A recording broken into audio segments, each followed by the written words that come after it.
How's everyone doing? Hope you all having a fantastic day, and welcome back to another Microsoft Flight Simulator weekly third-party development update video.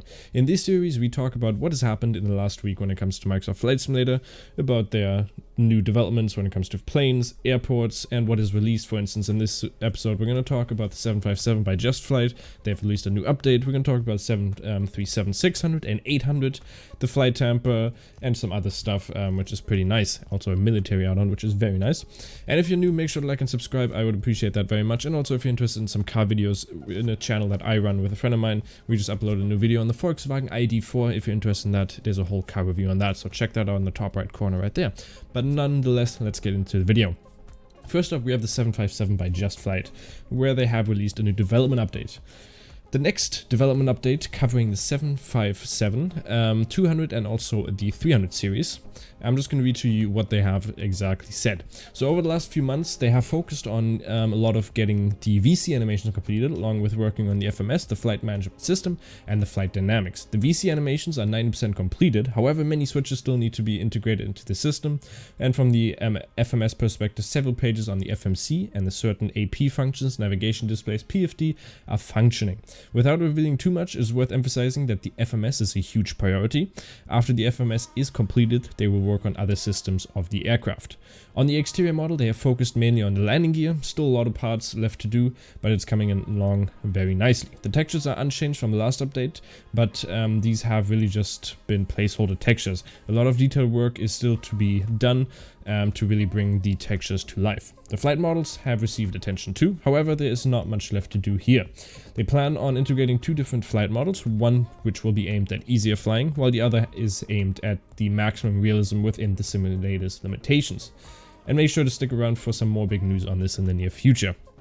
That is basically it for the 757, so let's move on to the 737-600 by PMDG, their release date, as well as the 737-800. The 600 version of the 737 is expected to release during this week, so meaning in the next couple of days, because the week is almost over.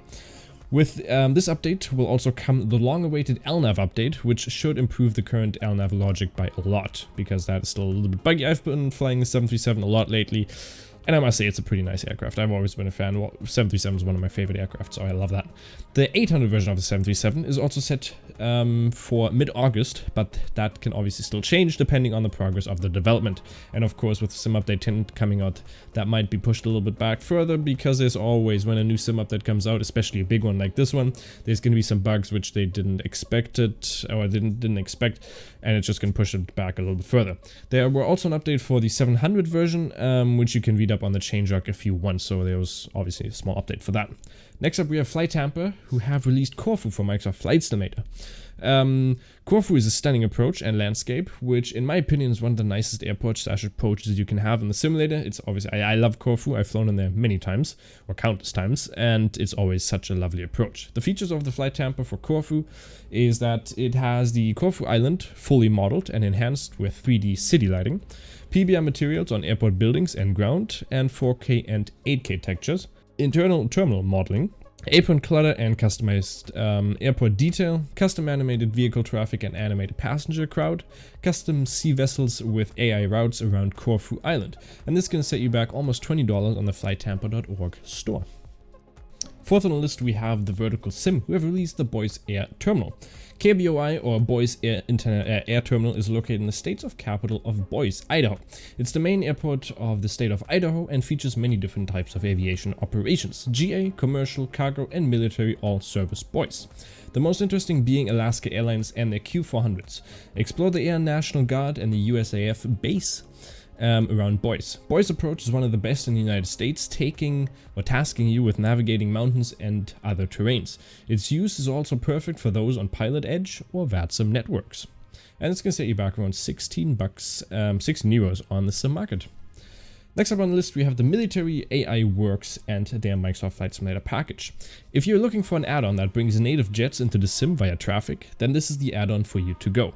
In the coming weeks, they're planning to release their traffic package, which will feature the F-35As from the 495th Fighter Squadron at RAF Lakenheath. The package will complement Ian McCartney's superb RAF Lakenheath scenery, which will be updated by Ian and accommodate the AI traffic package. So that's an interesting add-on if you're really into Microsoft Flight Simulators or if you're into military planes in general. Next on the list, we have the FS Traffic by Just Flight, one of my favorite add-ons. FS Traffic adds tens of thousands of real-life commercial flight plans from different time periods, giving full worldwide coverage of commercial airline traffic sourced from the same suppliers that power several popular flight tracking websites and apps. Historical flight plan data will be available covering the 2019 and 2021 as well as for the summer of 2022. It will also be customizable with powerful tools that enable you to create new flight plans, add your own aircraft liveries, and even add brand new third-party aircraft models as AI. To ensure global coverage we tasked them with creating over 700 liveries covering many different airlines. With 70% of deliveries now completed, the work is shifting from the twin-engine narrow bodies to the wide bodies and regional airliners. Alongside this, we have also been setting up with external lighting and the interactive points which allow the ground services and jet bridges to connect to the AI aircraft. And the best thing, the models can be used to model match on the VerticalSim and EVOW, which is amazing. They're currently testing the first beta build, meaning it's not too far from being released, but there's no release date yet. And then lastly on the list, we have Orbx, who have released a mesh of South America. A pretty nice one.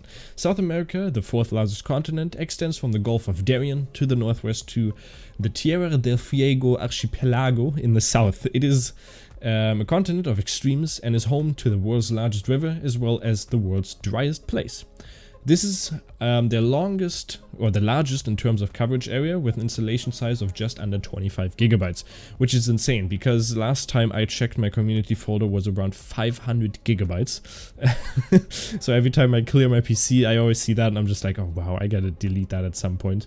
The entire Andes mountain range has a resolution of 10 meter pixels or 10 meters per pixel, whilst the rest of the continent has a resolution of 20 meters per pixel, which has been interpolated to the 10 meter pixel resolution, giving you a consistent experience. And this is going to set you back around 13 euros on the Orbx store.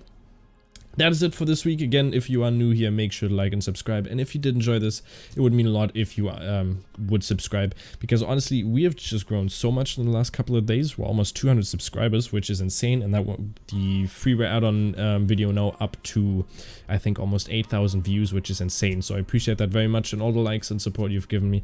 If you have any questions, leave them down in the comment section below. I will try to answer every single question that you have, as I've tried. I haven't actually missed a single comment yet, so if you do enjoy, make sure to like and subscribe, and we will see you next time.